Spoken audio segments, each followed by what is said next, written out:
The emergency chamber of the Galactic Council, filled with representatives from 300 worlds. Holograms flickered to life as species from across known space connected to the urgent session. At the center of the chamber, a single distress signal played on repeat. The voice belonged to Elder Miran of the Vereen, and it trembled with barely controlled fear. This is the Vereen Homeworld Council. Our planet is dying. Seismic collapse has begun in the southern continent. Millions are trapped. We have perhaps 10 planetary rotations before complete structural failure. We request immediate evacuation assistance. Please. Our children are singing in the shelters, and we have nowhere to take them. The signal cut off, then began again from the beginning. Elder Miran's voice echoed through the silent chamber. 300 species listened. Not one moved to respond. Ambassador Thexvar of the Tharxian hegemony was the first to speak. His scales gleamed under the chamber lights as he gestured with one clawed hand. The Council recognizes the tragedy unfolding on the Vereen world. However, we must consider the complicated nature of this situation. The Vereen homeworld sits in disputed territory. 7 different species have laid claim to that sector. A murmur of agreement rippled through the chamber. Ambassador Sui Ella of the Zephyr Collective added her voice, her crystalline form chiming softly. Furthermore, the resource allocation required for an evacuation of this scale would be enormous. We are discussing the movement of nearly 4 million individuals. The logistics alone present a challenge that would strain even our most advanced civilizations. There is also the matter of precedent, said Ambassador Court of the Mineral Confederacy.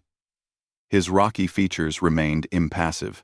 If we intervene in this situation, we set an expectation for future disasters. Every species in crisis will expect the Council to rescue them. We must consider the long-term implications. The debate continued. Hours passed while the Vereen signal played in the background. Legal experts analyzed territorial claims. Economists calculated cost-benefit ratios. Military strategists discussed the risks of entering disputed space without proper authorization from all claiming parties.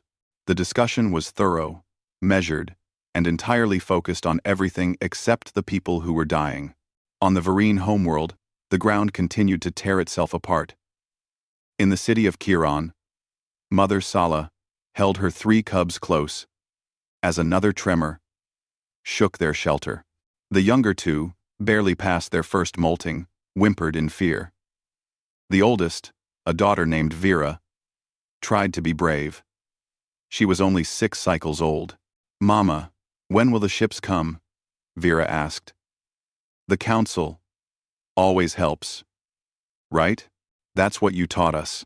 Sala smoothed the fur on her daughter's head and forced herself to smile. "Yes, little one. I'm sure they are coming. We just have to wait a little longer." But Sala had been listening to the emergency broadcasts. She knew the Council was debating. She knew that debate meant delay, and delay meant death. The seismologists had been clear in their final reports before the communication grid failed. The planet's core was destabilizing. The crust would collapse section by section, and there was no technology that could stop it. They had days, perhaps a week, if they were fortunate. Around her in the shelter, other families huddled together. Someone began singing an old Vereen lullaby, one that mothers had sung to cubs for thousands of generations. Other voices joined in. The sound was beautiful and heartbreaking. They sang because there was nothing else they could do. Above them, the sky flickered with the light of their dying world. Geysers of molten rock erupted from new fissures. Cities that had stood for millennia crumbled into newly formed canyons. The Vereen had been a peaceful people, focused on art and philosophy rather than military might or expansionist ambitions. They had contributed music and literature to the galaxy. They had never threatened anyone, and now they waited to see if that would matter. In the council chamber, the debate reached a conclusion. Ambassador Thexvar called for a vote. All those in favor of expressing the council's deep concern and offering technical consultation to the Vereen people, while acknowledging the complex territorial situation prevents direct intervention at this time. The vote passed. 247 in favor. 38 opposed. 15 abstentions. The decision was made. The council would send thoughts and prayers, but no ships. The official statement was drafted carefully. It expressed sympathy for the Vereen situation. It acknowledged the tragedy. It noted the legal complications. It promised to monitor the situation closely. It did everything except actually help. Light years away, at the edge of council space, humanity's newly established embassy received the same distress signal. The human diplomatic outpost was small and understaffed.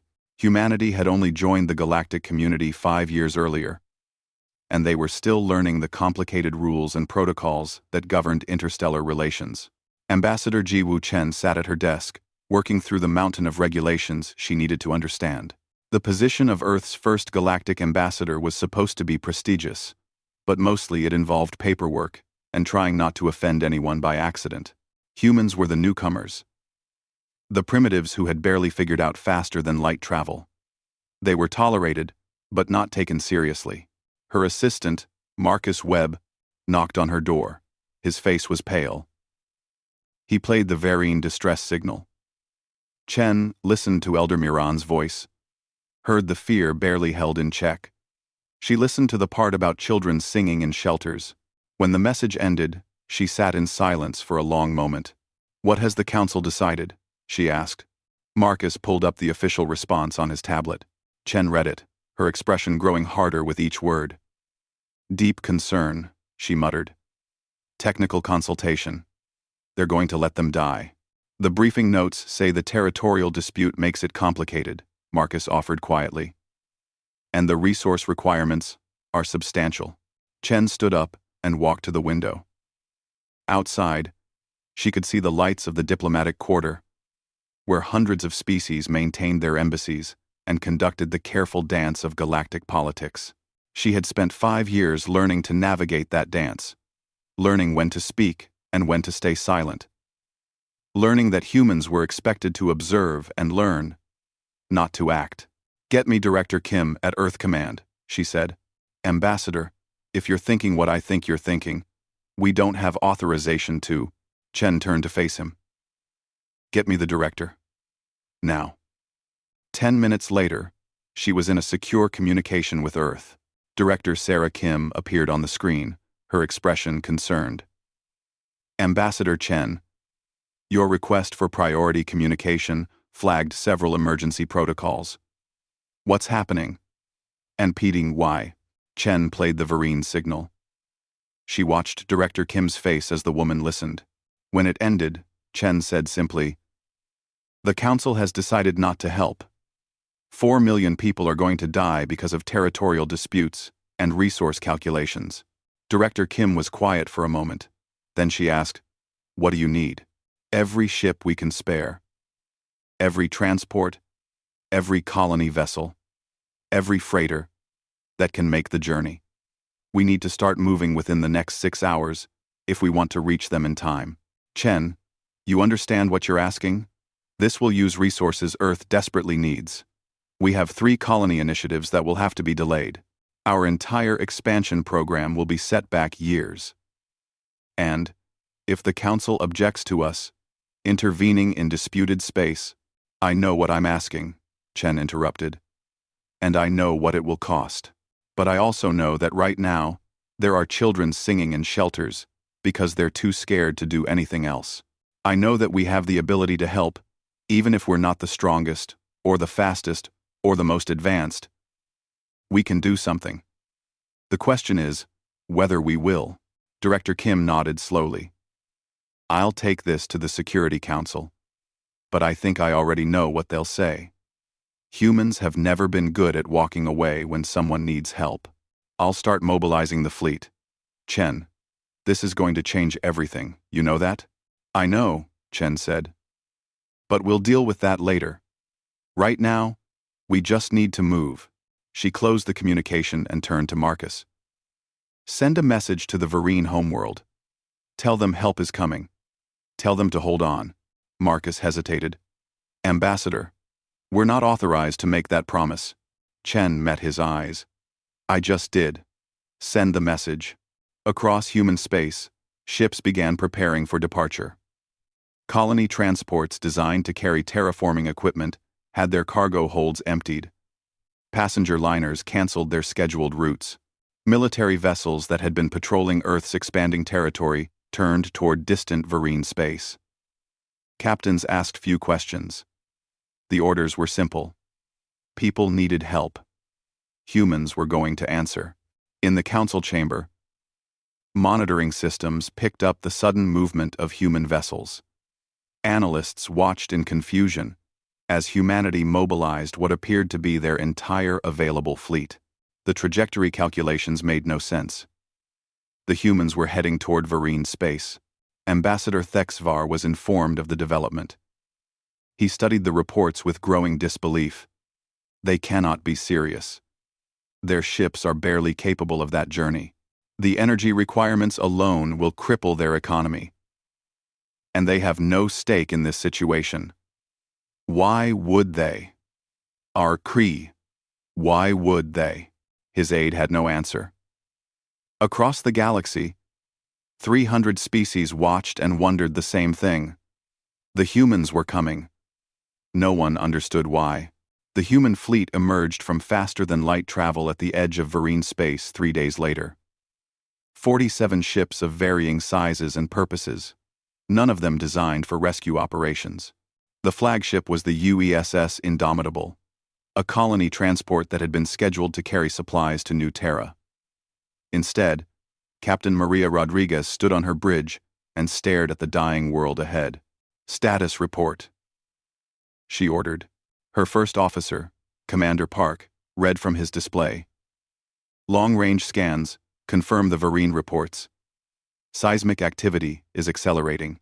We're seeing massive crustal displacement across 3 continents. The southern landmass, where most of their population centers are located, is experiencing structural collapse. Time until the planet is uninhabitable?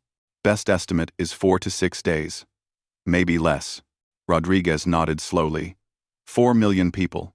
6 days. 47 human ships that had never attempted anything like this before. The mathematics were impossible, but they had not come this far to turn back. Open a channel to the Vereen Homeworld Council, she said. A moment later, Elder Miran appeared on the screen. The old Vereen looked exhausted, his fur matted and dirty. Behind him, Rodriguez could see what looked like an emergency command center, with people rushing back and forth. The sound of alarms echoed in the background. This is Captain Maria Rodriguez of Earth. We received your distress signal. We're here to help. Elder Miran stared at her for a long moment. His mouth opened, but no words came out. Finally, he managed to speak. You came. But the council said. They said the situation was too complicated. They said, we're not the council. Rodriguez interrupted gently. We're just people who heard someone calling for help. Now, we need to start coordinating evacuation procedures immediately. Every minute counts. The elder's eyes filled with tears. He pressed one furred hand to his chest in what Rodriguez would later learn was a Vereen gesture of profound gratitude. Thank you. Thank you. I will send you our population distribution data and shelter locations immediately. The data began streaming to the human ships. Rodriguez studied the numbers and felt her stomach tighten. The population centers were scattered across unstable terrain. Many were already surrounded by fissures and lava flows. Getting ships down to the surface would be dangerous. Getting them back up while loaded with refugees would be even worse. All ships. This is Rodriguez. You've all seen the data. I'm not going to lie to you. This is going to be rough. Our ships weren't designed for this kind of atmospheric operation under these conditions. We're going to be landing on unstable ground, loading as many people as we can carry, and probably more. Then hoping we can get back to orbit before the ground collapses under us. She paused, looking around her bridge. Her crew looked scared, but determined. She knew the same expression was being repeated on every human ship in the fleet. No one will think less of you if you want to stay in orbit. This is volunteer only. But those people down there are dying, and we're the only ones who came. So, I'm going down. Anyone who wants to come with me, prepare for atmospheric entry. Every single ship began descent procedures. The Galactic Council monitoring station in the sector watched in amazement as the human fleet descended into the chaos. Ambassador HFY, who had been sent to observe and report, could not believe what he was seeing. The humans were taking their ships, designed for the relatively calm environment of space travel, directly into an active geological catastrophe. They will lose ships, his tactical officer said quietly. Those vessels are not built for this kind of stress. The atmospheric turbulence alone. Turb. I know, HFY said. He wanted to look away, but could not. Part of him expected the humans to realize the impossibility of their task and retreat. They were young to the galaxy, barely children in the cosmic scale. Surely, they would see reason. The first human ship touched down in the outskirts of the city of Kir-On, where Sala and her cubs waited in their shelter. The UESS Endeavour was a mining transport, designed to haul ore from asteroid belts. Chief Engineer James Chen had volunteered to take the first landing. His ship settled heavily on ground that groaned beneath its weight. The cargo ramp lowered, and Chen stood at the top, looking out at the crowd of Vereen refugees. There were thousands of them, families clutching whatever possessions they had managed to save. The air was thick with ash and the smell of sulfur. In the distance, a geyser of lava erupted into the darkening sky. Everyone, please board, in an orderly fashion, Chen shouted, his translator converting his words to the Vereen language. Families with young cubs first. We'll take as many as we can carry. The Vereen surged forward. Chen had calculated his ship could safely carry maybe 300 people. He watched the counter climb past 500, then 600. Still they came.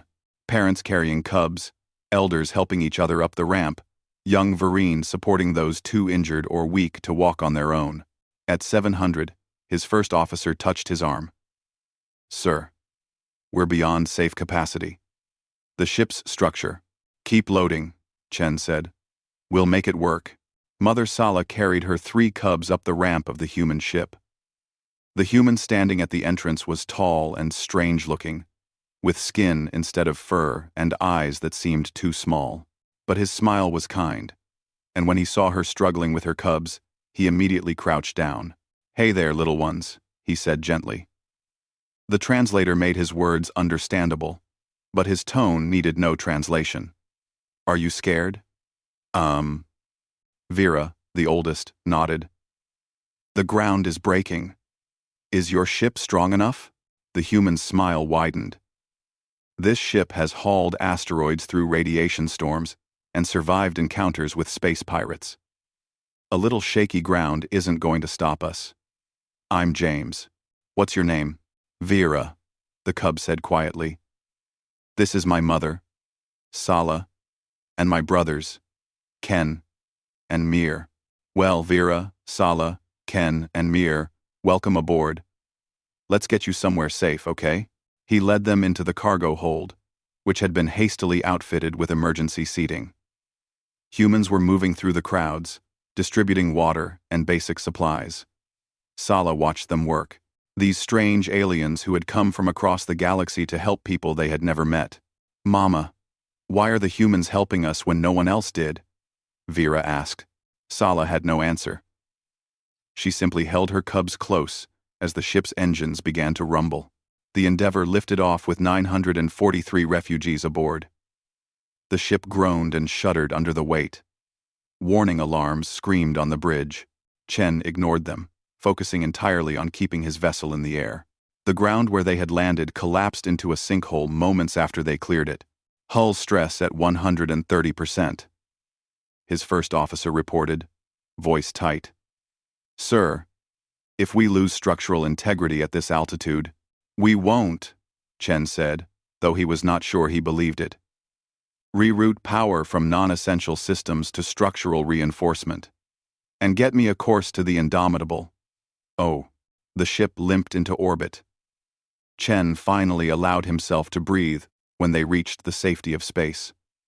Behind him, he could hear the sound of Varine families crying in relief. 943 souls. His ship would need extensive repairs, but 943 people were alive who would have died. Across the planet, other human ships were making similar runs. Some carried 1,000 refugees.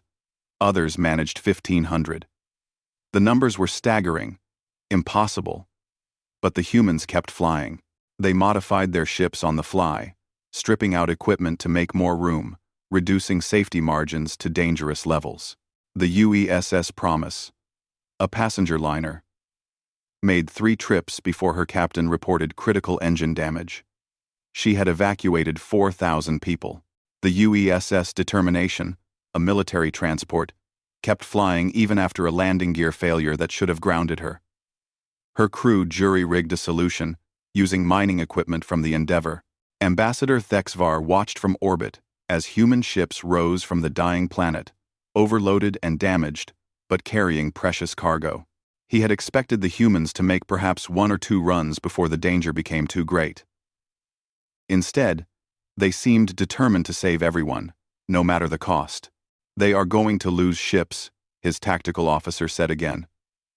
They cannot maintain this pace. Their vessels are not designed for this kind of abuse. As if to prove the point, warning alarms suddenly sounded across the monitoring station. One of the human ships, the UESS Valiant, had just entered atmosphere when a massive seismic event struck the landing zone. The ground opened up beneath the city, and the Valiant found herself descending into chaos. Captain John Wright fought his controls as his ship was buffeted by superheated air rushing up from newly exposed magma chambers. "I need lateral thrusters. Give me something." His crew worked frantically. The ship was damaged, her hull scorched and scraped from previous runs. But below them, thousands of Varine waited in shelters, watching the sky for salvation. "We can abort," his first officer said. "Pull up now. We might make it back to orbit." Wright looked at the scans showing the crowds below. Families, children, people who had done nothing wrong except have the misfortune of living on a dying planet. "Negative. We're landing. Everyone hold on." The Valiant came down hard, her landing struts buckling on impact. Wright felt the ship list to one side, heard the screech of tearing metal. But they were down. The cargo ramp lowered. "Go, go, go!" Wright shouted to the Varine outside. "Get aboard now!" They ran. Parents carried cubs. The elderly helped each other. Human crew members jumped down to assist, physically lifting those who could not make it up the damaged ramp. Wright watched his weight readings climb past every safety limit. The ship groaned beneath him. A young human medic named Sarah Park was helping load refugees when she saw a Varine mother at the edge of the crowd, calling frantically. 3 cubs stood separated from their family by a crack that had just opened in the ground. The gap was perhaps 2 meters wide, but it was growing. And on the other side, the cubs cried in terror. Sarah did not think. She simply ran and jumped. She barely made it across, stumbling on the landing. The cubs rushed to her, and she gathered all 3 in her arms. They were heavier than she expected, and the cubs clung to her with desperate strength. "It's okay," she told them, even as the crack widened. "I've got you. Hold tight." She ran back toward the edge and jumped. Her foot caught on a rock, and she felt herself falling. Then, hands grabbed her, human and Varine alike, pulling her and the cubs to safety. Pain exploded in her ribs and arm, but she did not let go of the cubs until they were safely in their mother's arms. Captain Wright saw the last refugees board and did not wait for confirmation. "Everyone hold on, we're taking off now." The Valiant's engines screamed. The ship lurched upward, fighting against her own damaged systems and the impossible weight of too many souls. For a terrible moment, Wright thought they would not make it. Then they cleared the worst of the turbulence and climbed toward the stars. Behind them, the city of Chiron collapsed completely into the planet's mantle. If they had waited even 30 seconds longer, everyone would have died. Wright slumped in his chair, his hands shaking. They had done it. Barely. But they had done it. Ambassador Thexvar watched the Valiant reach orbit and realized he had been holding his breath. The humans were insane. They were taking risks that no rational species would consider. They were pushing their ships and themselves beyond any reasonable limit. And they were saving thousands of lives. "Sir," his tactical officer said quietly, "perhaps we should recommend that the Council send assistance after all." Thexvar looked at the tactical display, at the human ships making run after run into hell itself. He thought about the Council's careful deliberations, the risk assessments, the political considerations. He thought about how long they had debated while people died. "Yes," he said finally, "perhaps we should." The rescue entered its 4th day, and the human fleet was falling apart, not from lack of will, but from simple physical exhaustion. Ships that had made 8 or 9 trips into the deteriorating atmosphere showed damage that would have grounded them in any sane operation. Engines ran beyond their design specifications. Hull plating bore scorch marks and stress fractures. Life support systems wheezed and groaned under the strain of supporting triple their intended capacity. And still, the humans kept flying. On the Indomitable, Captain Rodriguez stood in what had been the main cargo bay and was now a refugee processing center. Thousands of Vereen filled every available space.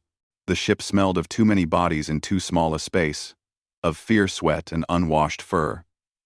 Medical teams moved through the crowds, treating injuries ranging from minor cuts to severe trauma. Human crew members had given up their own quarters. Many slept in shifts on the floor, if they slept at all. Rodriguez herself had not rested in 40 hours. Every time she tried, she thought about the numbers. 4 million Vereen on the planet. Maybe half evacuated so far. 2 million souls still waiting. Time running out faster than their most pessimistic estimates. "Captain, you need to see this," Commander Park said, approaching with a tablet. Rodriguez took it and studied the engineering report. The news was bad. 5 ships were no longer flight-capable and had been forced to remain in orbit as temporary shelters. 3 more were questionable. Every single vessel showed damage that would require weeks of repairs under normal circumstances. "We're going to start losing ships," Park said quietly. "Not just breaking them, I mean losing them. Complete failure. The Endeavor's port engine is held together with prayer and welding patches. The promise is venting atmosphere from a hull breach we can't reach to repair.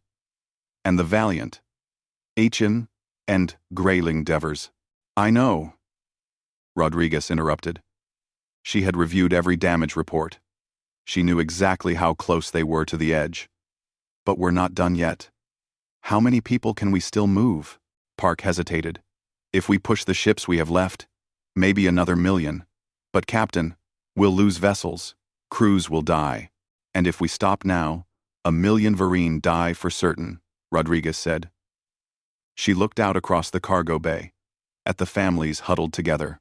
She saw cubs playing, somehow finding joy even in this nightmare. She saw elders comforting the young. She saw people who had lost everything except each other. "We keep flying," she said. Down on the planet's surface, the situation grew worse by the hour. The seismic events had accelerated. Entire mountain ranges were sinking into the planet's unstable mantle. Oceans boiled as they poured into exposed magma chambers. The Vereen had abandoned their southern continent entirely, concentrating the remaining population in 3 cities on the northern landmass. But that stability was temporary at best. In the city of Thalmir, a young Vereen engineer named Kess worked frantically to keep the emergency shelters functional. The power grid had failed 2 days ago. They were running on backup generators that were never designed for this kind of sustained operation. Every few hours, another generator failed, and Kess had to find a way to redistribute the load. She was checking the fuel levels for the 7th time that day when she heard the sound of human ship engines overhead. Looking up, she saw the UESS Determination descending through ash-clouded skies. The ship was clearly damaged, flying at an angle that suggested stabilizer failure. But she came down anyway. The cargo ramp lowered before the ship fully touched down. Human crew members emerged, and Kess recognized some of them from previous evacuations. They looked exhausted, their faces drawn and gray with fatigue, but they smiled at the waiting Vereen and began organizing the boarding process.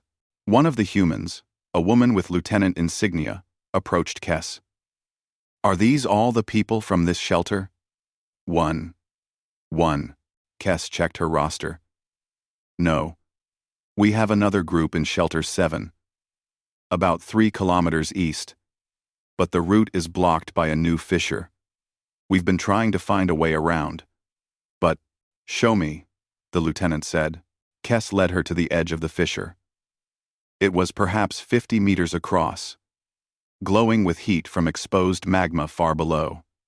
The humans studied it for a moment. Then, the lieutenant activated her radio. "Determination. This is Park.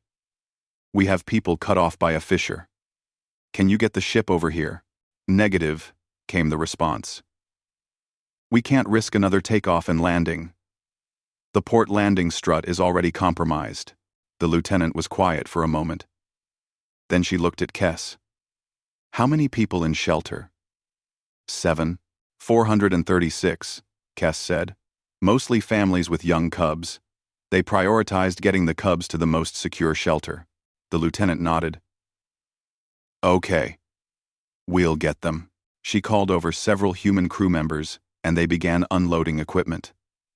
Kess watched in confusion as they pulled out what looked like construction materials. Then, she understood. They were going to build a bridge. "You cannot be serious," Kess said. "The ground is unstable. The heat from below will weaken any structure. And you do not have time." "Then we better work fast," the lieutenant said with a tight smile. The humans worked with efficiency, born of desperation. They had mining equipment, construction gear, designed for establishing colonies on harsh worlds. Now, they repurposed it for rescue. Metal beams were laid across the gap and anchored into the unstable ground. More humans arrived from the ship, carrying supplies. Even the Determination's captain came down to help. Kess found herself working alongside them, using her engineering knowledge to identify the most stable anchor points. The humans listened to her advice, adapting their plans on the fly. They worked as a team, human and Vereen together, racing against time and geology. The bridge took 4 hours to build.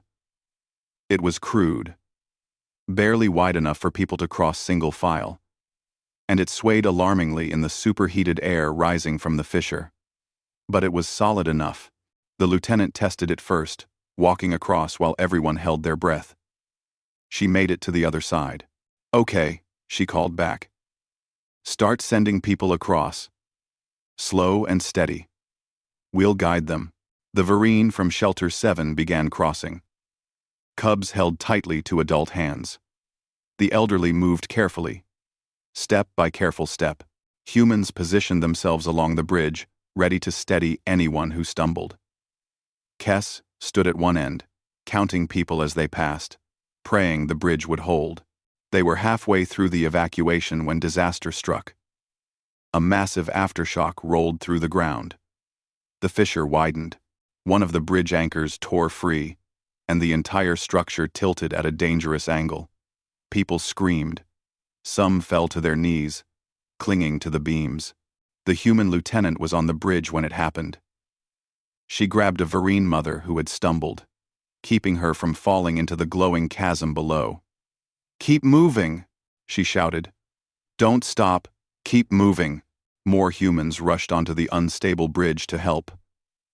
They formed a chain, passing people hand to hand, stabilizing those who faltered. Kess watched in amazement as a human soldier, a man who looked like he could barely stand from exhaustion, carried 2 Vereen cubs across the swaying bridge while a third rode on his shoulders. The last group to cross included 3 cubs who had been separated from their family. They stood at the edge of the bridge, too terrified to move. The bridge groaned and shifted. Metal screamed in protest. Any moment, it could collapse completely. Sarah Park, the medic who had been injured on a previous rescue, stepped forward. Her ribs were taped, her left arm in a makeshift sling. But she did not hesitate. She walked out onto the bridge, moving carefully to avoid putting stress on the damaged sections. "Hey there," she said to the cubs, keeping her voice gentle despite the circumstances. "I know it looks scary. But I promise you, I'm not going to let anything happen to you. Okay?" The cubs looked at her with wide, frightened eyes. The youngest, a small cub barely past weaning, whimpered, "I want my mama." "I know, sweetheart, and we're going to get you to her." The cub nodded hesitantly. Sarah held out her good hand. "Then take my hand, and we'll walk together." The small cub took her hand. Sarah gathered the other two close, and they began crossing. Every step was agony for her broken ribs. But she smiled and talked to the cubs, keeping them calm. She pointed out the human ship waiting on the other side, told them about the blankets and food waiting for them, anything to keep their minds off the drop below. They were 3/4 across when Sarah's foot caught on a twisted beam. She stumbled, crying out as pain shot through her injured ribs. Her bad arm flailed uselessly. For a terrible moment, she teetered on the edge, the cubs clinging to her. Then hands caught her. Lieutenant Chen had rushed onto the bridge and grabbed her, pulling her back to stability. Together, they got the cubs to safety. The moment they stepped off the bridge, the entire structure gave a final groan and collapsed into the fissure. Sarah sat heavily on the ground, breathing hard, tears of pain and relief streaming down her face. The 3 cubs huddled against her, and she wrapped her good arm around them. "It's okay," she whispered. "We made it. You're safe now." Lieutenant Chen knelt beside her. "Park, you have broken ribs and a shattered arm. You shouldn't even be down here, let alone, I've got kids too." Sarah interrupted, looking up at her superior officer. "Back on Earth, 2 daughters, 8 and 10 years old. If they were here, if they were the ones scared and alone, I'd want someone to help them. I'd want someone to not give up on them just because it was hard or dangerous." She looked down at the cubs, still clinging to her. "These are someone's babies. How could I not help?" The lieutenant had no response to that. She simply helped Sarah to her feet and supported her back to the ship. Behind them, Kess watched the humans work and felt something shift in her understanding of the universe. These strange, soft-skinned aliens had risked everything for people they did not know, would never see again after this crisis ended. Back in orbit, galactic observers monitored the rescue with growing disbelief. News networks across 300 worlds broadcast footage of human ships making run after run into increasingly dangerous conditions. The story had captured the imagination of the entire galaxy. On the Tharxian homeworld, citizens gathered in public spaces to watch the broadcasts. Ambassador Thexvar's own family sent him messages, questioning why the hegemony had not acted. The ambassador had no good answers. He watched humans risk everything and felt a growing sense of shame. The Zephyr Collective's philosophers, who had calculated the rescue as economically unfeasible, now wrote treatises questioning the value of calculations that excluded compassion. Young Zephyr students protested in their crystal cities, demanding their government do more than watch. Across the galaxy, the conversation shifted. Why had the Council not acted? Why had it taken humans, barely more than children on the galactic stage, to show everyone what they should have done from the beginning? On the 5th day of the rescue, the UESS Endeavour made her final run. Chief Engineer Chen knew his ship was done. The engines were held together more by hope than by metal at this point. But there were still thousands of Vereen waiting, and his cargo hold could take one more load. He brought the Endeavour down for the last time in the city of Vental, the final major population center. The landing was rough. Something in the starboard engine gave way with a sound like a gunshot. Warning alarms filled the bridge. Chen ignored them all. "Load everyone you can," he ordered his crew. "This is our last trip. Make it count." They loaded 2,000 people into a ship designed for 300. The Endeavour's frame creaked and groaned. Chen felt the deck plating flex beneath his feet. But still, they loaded more. Parents pushed their cubs forward, prioritizing the young over themselves. Humans helped organize the chaos, working alongside Vareen. Volunteers. When they could fit no more, Chen prepared for liftoff.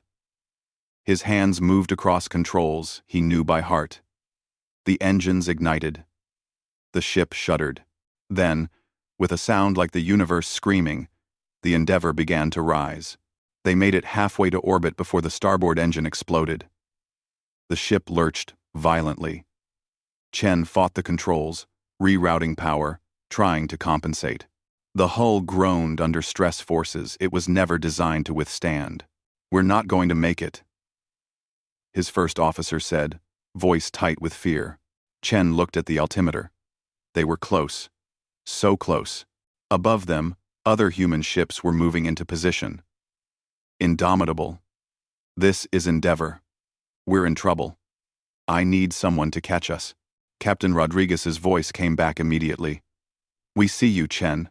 Shut down your engines. We're coming to you." Chen killed the engines. The Endeavour began to fall. 2,000 Vareen and 40 human crew members held on as their ship tumbled through space.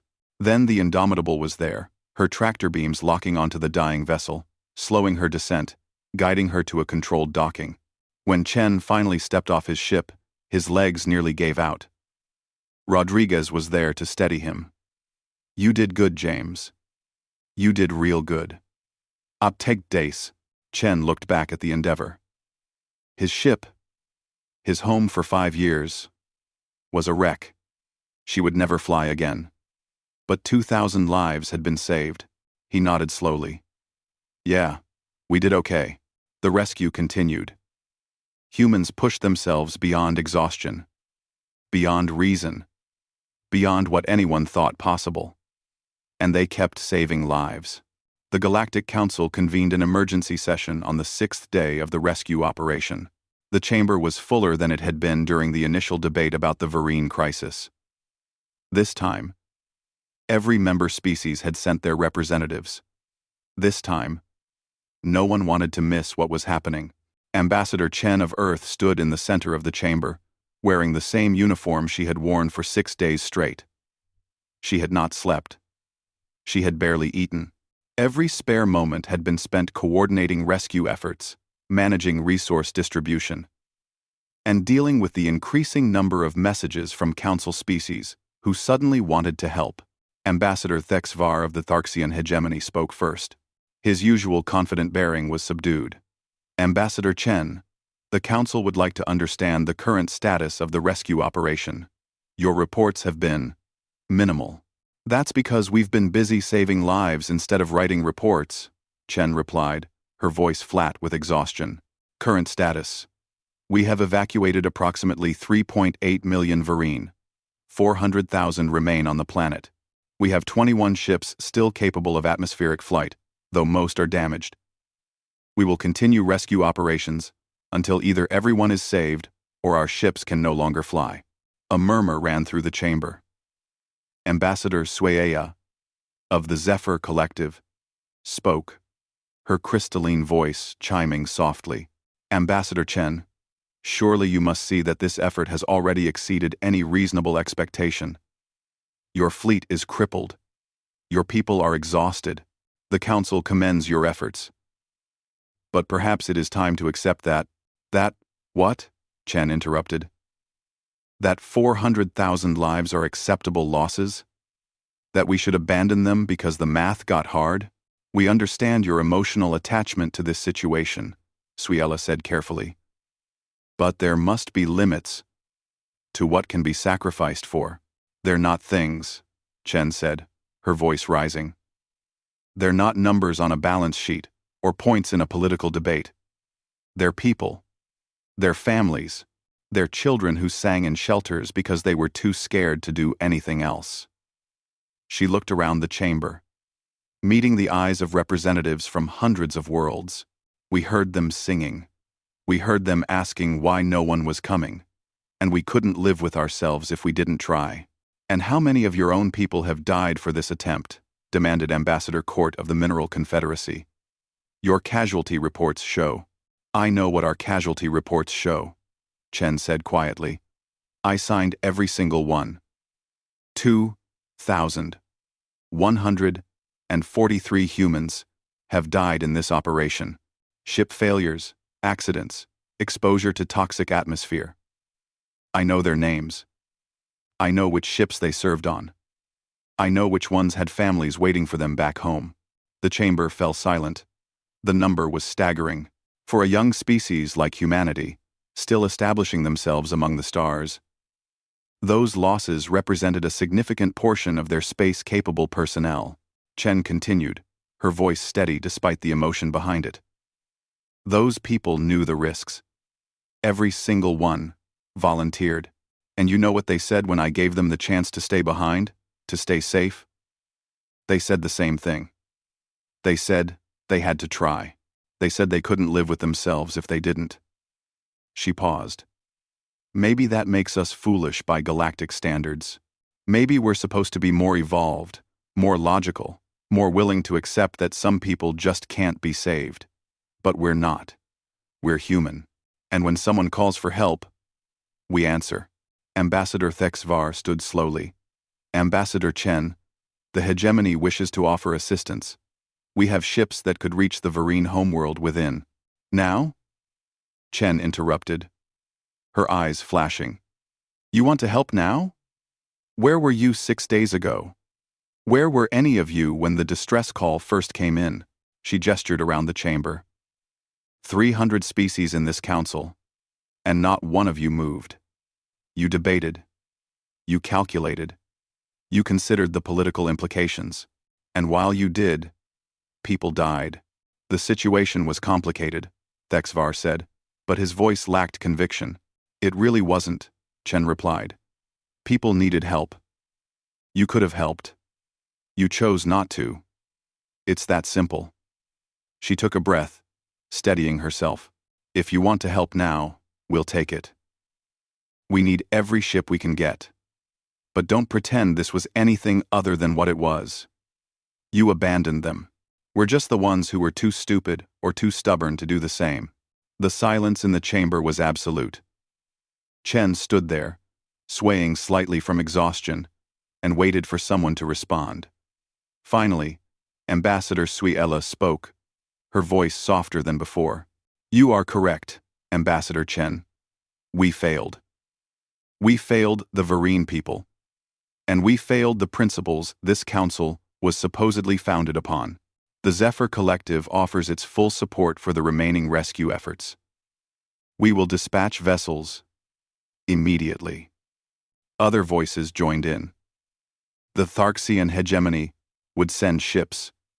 The Mineral Confederacy would provide supplies. Species after species offered aid, shame evident in their words. Chen accepted it all without thanks or acknowledgement. She simply noted what was being offered and how quickly it could arrive. When the session ended, Chen returned to the Indomitable. Captain Rodriguez met her at the airlock. How did it go? They're sending help, Chen said. It'll arrive too late to make much difference, but they're sending it. She looked at Rodriguez. How bad is it down there? The planet's coming apart faster than predicted. We've consolidated the remaining population into 2 sites. Maybe we can get them all if we push hard enough. Rodriguez hesitated. Chen, we've lost 3 more ships. The Promise went down during a rescue run. She got her people off first, but the crew didn't make it out. Chen closed her eyes briefly. More names for the list. More families to notify. How many? 87 crew members. Rodriguez's voice was rough. They saved 1,200 Vereen before the ship failed. Then they died heroes, Chen said quietly. Make sure their families know that. Make sure everyone knows that. Down on the planet, the final evacuations were underway. The northern continent was fracturing, splitting into smaller and smaller pieces. Entire cities had already been swallowed by the expanding chasms. The remaining Vereen were concentrated in 2 emergency shelters, Built on what geologists hoped were the most stable sections of crust, Lieutenant Park stood in one of those shelters, organizing the last group for evacuation. Her broken ribs made every breath painful, but she had refused to stay aboard the ship. These were the final people, the ones who had waited the longest. She wanted to make sure every single one made it out. A Vereen mother approached her, carrying a young cub. Park recognized them as the family she had helped cross the bridge. The cub smiled when she saw the human medic. "You came back," the mother said in accented but clear English. She had been studying the language, trying to communicate with her rescuers. "Of course I came back," Park said. "I promised I wouldn't leave anyone behind." The mother reached out and touched Park's face gently, a Vereen gesture of deep respect and affection. "You saved my daughter's life. You saved all of us. How can we ever repay such a debt?" Park smiled, though it hurt her bruised face to do so.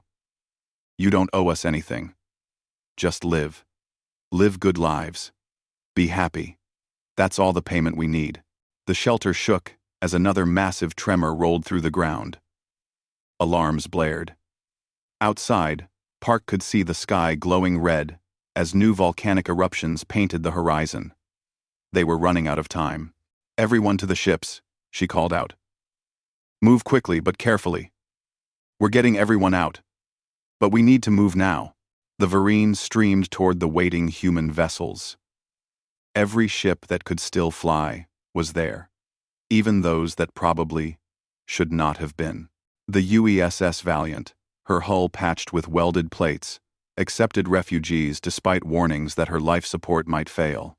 The UESS Hope, flying on 2 engines instead of 4, loaded people until her deck plates groaned. Captain Wright of the Valiant stood at his cargo ramp, personally helping people aboard. He had not left his ship in 3 days. His crew had begged him to rest, but he refused.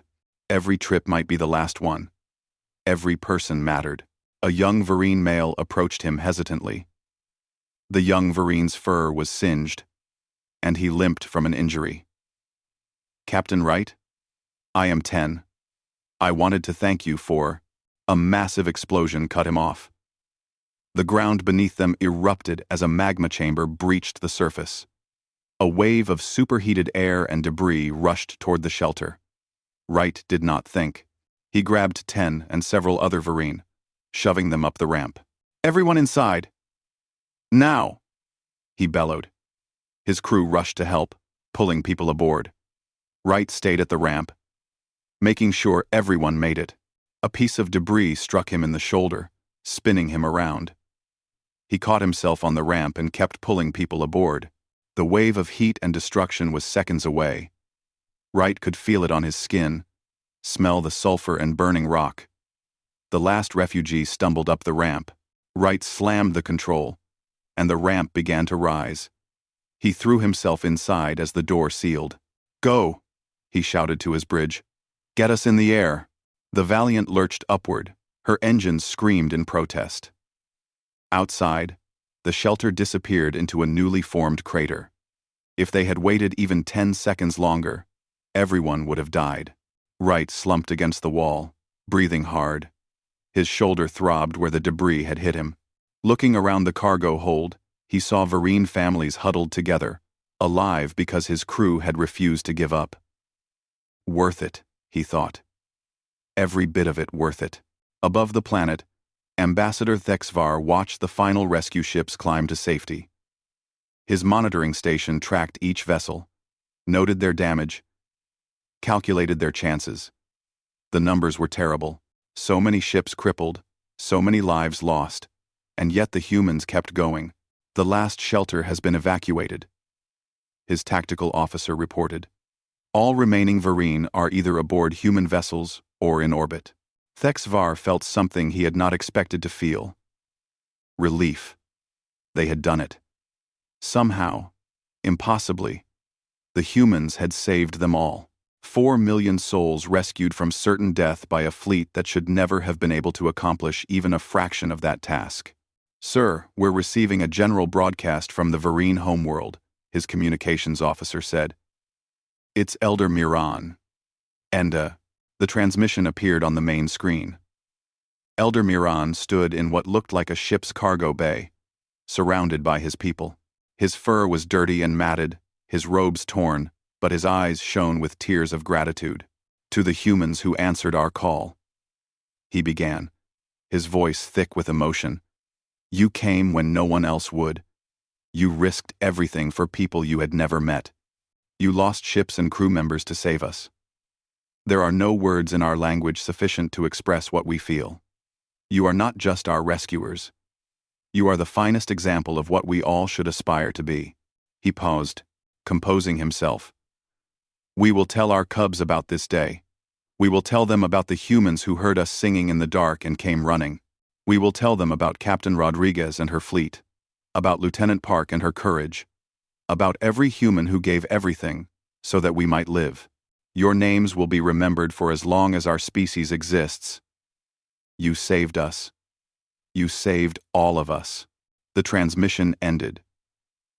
In the council monitoring station, Thexvar found that his hands were shaking. Beside him, his tactical officer, a hardened veteran of 3 military campaigns, was openly weeping. They did it, the officer whispered. Those mad, beautiful humans actually did it. Thexvar nodded slowly. He thought about the council's careful deliberations, the risk assessments, the political considerations. He thought about how easy it had been to find reasons not to act, and he thought about the humans who had not looked for reasons. They had simply heard the call and answered. The galaxy would never forget this. The Varine would tell the story to their children, and those children would tell their children. But it was not just the Varine who would remember. Every species in the council had watched. Every citizen across 300 worlds had seen what real courage looked like. And they had all learned that sometimes the youngest, newest species in the galaxy could teach the oldest ones what they had forgotten. That some things mattered more than calculations, more than politics, more than risk assessments. That when someone called for help, you answered. No matter the cost. The humans had reminded the galaxy of its conscience. Now everyone would have to live with that lesson. 3 months after the rescue, the Galactic Council held a ceremony unlike any in its long history. Representatives from every member species filled the grand chamber. The galleries were packed with observers. Across the galaxy, billions watched the broadcast. Everyone wanted to see what would happen when the council officially acknowledged what the humans had done. Ambassador Chen stood in the center of the chamber, wearing her dress uniform. She still looked tired. The exhaustion from those 6 days had not entirely left her. Behind her stood a delegation of human ship captains and crew members, Rodriguez, Park, Wright, and dozens of others. They were the survivors, representing the thousands who had participated in the rescue. The Varine were there too. Elder Miran stood with representatives of his people, wearing traditional robes in the deep blue color of mourning and celebration combined. They mourned their lost world but celebrated their survival. The Varine delegation numbered in the hundreds, each one representing a city or region that had been saved. Ambassador Thexvar, serving as the ceremony's host, spoke first. His voice carried through the chamber and across the galaxy. We gather today to honor an act of extraordinary courage and selflessness. When the Varine people faced extinction, this council debated.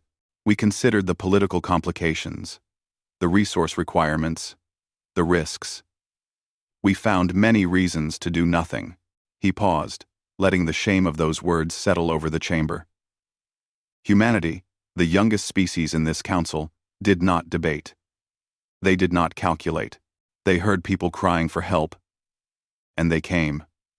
They risked everything. They lost over 2,000 of their own people. They crippled their entire space fleet, and they saved 4,200,000 souls. The chamber erupted in applause. It started slowly, then built into a wave of sound that shook the walls. The Varine delegation stood and began the traditional gesture of profound gratitude, pressing both hands to their hearts. One by one, every species representative in the chamber stood and joined the applause. Chen stood silently, accepting the recognition but clearly uncomfortable with it. She had not come here for glory. None of them had.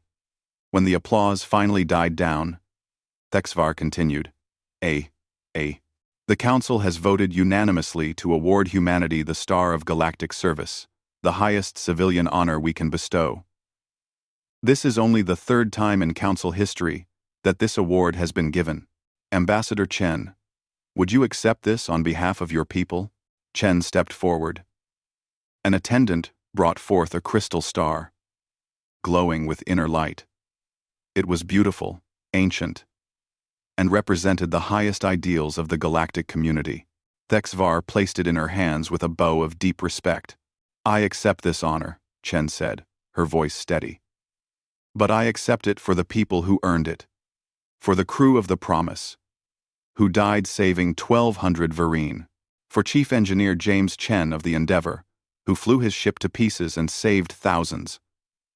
For every human who volunteered, who flew into hell, who gave everything so that strangers might live. She looked out at the assembly. We did not do this for recognition. We did it because it was right. Because when someone calls for help, you answer. Because some things are more important than politics or calculations, or even your own safety. She paused. But I'll be honest with you. This honor, as beautiful as it is, feels hollow. Because you all could have helped. You all had the resources, the ships, the capability, but you chose not to. And that choice cost lives. It cost human lives who died doing what you should have been willing to do. The chamber fell silent. This was not the grateful acceptance speech they had expected. Chen continued, her words measured but firm. If you truly want to honor what we did, then change. Change your policies. Change your priorities. When the next disaster happens, don't debate. Don't calculate whether it's politically convenient. Don't worry about what it will cost. Just help. That's what this star should mean. Not a prize for us, but a reminder for you. She stepped back. For a long moment, no one spoke. Then Elder Miran stood and walked to the center of the chamber. The old Vereen looked at Chen with eyes full of tears and pride. Ambassador Chen speaks truth that shames us all, he said. My people lived on our world for 10,000 years. We contributed to galactic culture. We were members of this council. And when we needed you most, you abandoned us. He looked around the chamber. But humanity did not. These young, supposedly primitive humans showed us what real civilization looks like. It is not measured in technology or territory. It is measured in willingness to sacrifice for others. He turned to the Vereen delegation. My people have voted. We are joining the human sphere. Earth has offered us refuge on 3 of their colony worlds. They have shared their resources, their technology, their homes. They treat us not as refugees, but as friends. We will rebuild our civilization under humanity's protection, and we will never forget what they did for us. The announcement sent ripples of surprise through the chamber. For a species to leave the Council's direct protection and join another's sphere was rare. It sent a message about where the Vereen believed safety and honor truly lay. Ambassador Suiella of the Zephyr Collective rose. Her crystalline form chimed softly as she spoke. The collective has spent 3 months in contemplation. We who pride ourselves on calculation and logic failed the most basic moral test. We have reviewed every decision that led to our inaction. We have found ourselves wanting. She gestured, and a document appeared on the chamber's main display. This is the first response directive. It commits the collective to immediate humanitarian aid in crisis situations, without waiting for political approval or resource calculations. We will help first and discuss complications later. We present this policy to the Council for adoption as universal law. More species spoke up. The Thearxian hegemony announced similar reforms.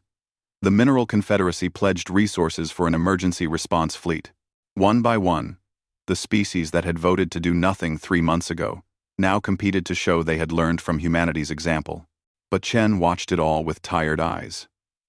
She knew how long institutional change took. She knew that policies were easier to announce than to implement. She hoped they meant it. She hoped the next time someone called for help, the galaxy would answer. After the ceremony, Chen found herself in a quiet garden within the council complex. She needed a moment away from the crowds, the speeches, the recognition. She sat on a bench beneath alien trees and closed her eyes. Ambassador Chen? She opened her eyes to find a young Vereen standing before her.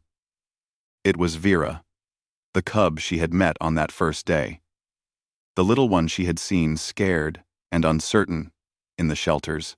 Vera had grown in 3 months, seemed more confident. Her mother, Sala, stood behind her. "Hello, Vera," Chen said with a tired smile. "How are you settling in?" "We like our new home," Vera said. "The humans who live near us are very kind. They helped us plant a garden with vegetables from our old world. And they're teaching us English so we can go to school with their cubs. I'm glad," Chen said sincerely. Vera looked down, suddenly shy. Then she pulled something from her pocket and held it out to Chen. It was a small, carved figure, made from wood in the shape of a human. The craftsmanship was simple but heartfelt. "I made this for you," Vera said. "It's supposed to be you. Well, all the humans, really. My mother is teaching me the old crafts, the things her mother taught her. This is my first carving. I wanted you to have it." Chen took the small figure carefully. It was warm from the cub's pocket, and she could see the care that had gone into each detail. "Thank you, Vera. I will treasure this. You saved us," Vera said simply. "You came when no one else did. I was so scared, but then I heard your ships. I heard the humans saying they would help, and I knew we would be okay." Sala stepped forward and placed a hand on her daughter's shoulder. "We tell the story every night. The story of how the humans heard our song and answered. We will tell it to our grandcubs, and they will tell it to theirs. Your names will live forever in our hearts." After they left, Chen sat holding the small, carved figure. This, she thought, was worth more than any medal or award. This simple gift from a child who was alive because humans had cared enough to try. Captain Rodriguez found her there an hour later. "There you are. Command wants to know when you're coming back to Earth. Apparently, you're supposed to give a speech to the General Assembly." Brings. Chen groaned. "More speeches, more ceremonies. Part of the job," Rodriguez said, sitting beside her. "But I heard what you said in there. About the honor. Feeling hollow. You were right to say it. Think it will make a difference?" Rodriguez was quiet for a moment. Maybe not. But we showed them what they should be. We reminded them that all their technology and advancement means nothing if they don't use it to help people. Some of them will remember. Some of them will change. That's worth something. She looked at the carved figure in Chen's hands. "Is that new?" "A gift from a cub named Vera. Her mother pulled her from a collapsing shelter and carried her to our ship. This cub was one of millions who should have died but didn't, because we tried. 2,000 humans died so those millions could live," Rodriguez said quietly. "I've been to the memorials. I've met the families. They all say the same thing, that their loved ones would do it again. That they're proud of what was accomplished. Doesn't make the loss easier. No." Rodriguez agreed. "It doesn't. But it gives it meaning. Those people died as heroes, saving lives. There are worse ways to go." Back on Earth, the memorial gardens were growing. In New Washington, where the human government was centered, they had planted 2,000 trees. Each one bore a plaque with a name. The humans who had died during the Vereen rescue. People came every day to walk among the trees, to read the names, to remember. But the most visited memorial was not on Earth. On New Varine, the primary colony world where the Varine had been resettled, they had created something special. In the center of their new capital city, they planted a garden with 2,000 trees from the Varine homeworld, seeds that had been saved, genetic samples preserved, the last living remnants of a world that no longer existed. Each tree bore the same marking, a human name and a simple inscription in both languages. They came when no one else would. The Varine children played in that garden every day. They climbed the trees and ran through the grass, and their parents told them stories about each name, about the humans who had saved them. The stories grew with each telling, becoming legend, becoming myth, becoming part of Varine identity. On the 6-month anniversary of the rescue, the Galactic Council formally adopted the First Response Directive. It was not perfect. There were still clauses and conditions, still political considerations, but it was a start. The next time a species called for help, the response would be faster, better, more like what the humans had shown was possible. Ambassador Thexvar attended the signing ceremony. Afterward, he sought out Ambassador Chen. "I wanted to thank you," he said, "for shaming us into being better." Chen raised an eyebrow. "Is that what I did?" "Yes," Thexvar said without hesitation. "We needed it." The council had become complacent, too focused on procedure and protocol. We had forgotten why we existed in the first place: to help species work together, to make the galaxy safer for everyone. "Will it last?" Chen asked. "Or will this just be a moment of feeling guilty that fades when the next crisis is less convenient?" "I don't know," Thexvar admitted. "But I know this. Every species in the council watched what your people did. Every citizen saw humans give everything for strangers. That image will not fade quickly. You changed the conversation.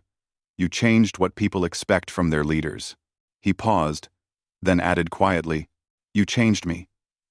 I advocated against helping the Varine. I voted to do nothing. And then I watched humans die saving people I had abandoned. I will carry that shame for the rest of my life, but I will also use it. I will make sure that next time, the hegemony does better." Many others feel the same. A year after the rescue, humanity received an unexpected visitor. A Varine ship arrived at Earth, the first vessel built by the Varine since the loss of their homeworld. It was small and clearly new, but it flew under its own power. A symbol of a people rebuilding. Elder Miran led the delegation. He was older now, the stress of the past year evident in his graying fur, but his eyes were bright as he stood before Earth's leaders. "We have come to deliver a gift, a token of gratitude from the Varine people, to the humans who saved us." The gift was presented, a massive crystal, 3 meters tall, carved with incredible detail. It showed the rescue in images that spiraled up its length. Human ships descending through chaos. Varine families being carried to safety. Names inscribed in flowing script, every human who had died and many who had lived. But at the top of the crystal, where light collected and glowed with inner fire, was a simple scene. A human hand reaching down, a Varine hand reaching up, clasping in the moment of rescue. "This crystal is made from minerals found only on our lost homeworld," Miran explained. "We had small samples in museums and private collections. Every Varine family contributed. We melted them down and reformed them into this. It contains pieces of our old home, transformed into something new, just as your people helped us transform our tragedy into hope." The crystal was placed in the center of the human memorial garden. It stood among the trees, catching sunlight and throwing rainbow reflections across the names of the fallen. People came to see it, to touch it, to remember, and the story spread. Not just in council space, but beyond. The tale of humanity's answer to the Varine signal became known across the galaxy. Young species heard it and found hope. Old species heard it and felt shame or inspiration. Pirates and raiders heard it and knew that humanity would fight for those who could not fight for themselves. The galaxy changed, slowly but surely.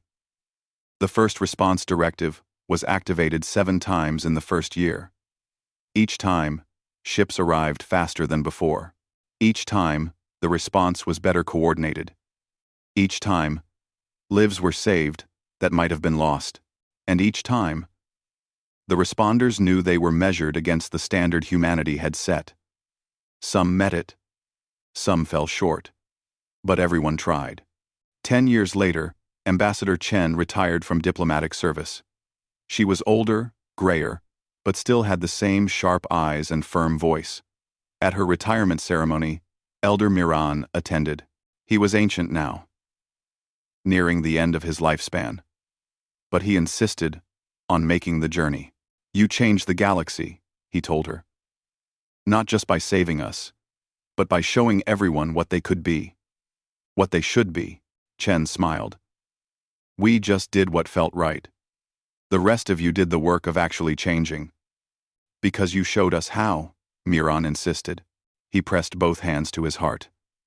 "On behalf of every Vereen who lives, who will ever live, thank you. Your people heard our song. You answered our call. And the galaxy will never forget." Chen visited the memorial garden one last time before leaving Earth for her retirement on one of the outer colonies. She walked among the trees, touching the plaques, remembering names and faces. She stopped at the Vereen crystal and placed her hand on its cool surface. Somewhere out there, 4 million Vereen lived and laughed and raised their cubs. They told stories about humans, about the day salvation came from the stars. Those cubs would grow and have cubs of their own, and the story would continue. 2,000 humans had died. It had cost Earth's expansion program years of delays. It had crippled their fleet and drained their resources. But millions lived who should have died, and the galaxy was reminded that advanced technology meant nothing without the will to use it for good. Chen looked up at the stars visible in Earth's blue sky. Somewhere, out there, someone might be calling for help right now. And because of what humanity had done, because of the example they had set, maybe this time, the galaxy would answer. The crystal caught the light and threw rainbows across the trees. At the top, the carved hands still reached for each other. Human and Vereen. Rescuer and rescued. Forever frozen in the moment when humanity answered the signal and changed the galaxy forever. The memorial stood as a reminder. Not just of what was lost, but of what was gained. Not just of the cost, but of the meaning. Not just of human courage, but of what all species could be if they chose compassion over calculation. And in shelters and homes across the galaxy, parents told their children the story of how humanity heard a song in the darkness, the story of how they came when no one else would, the story of the signal that was answered, and the galaxy remembered.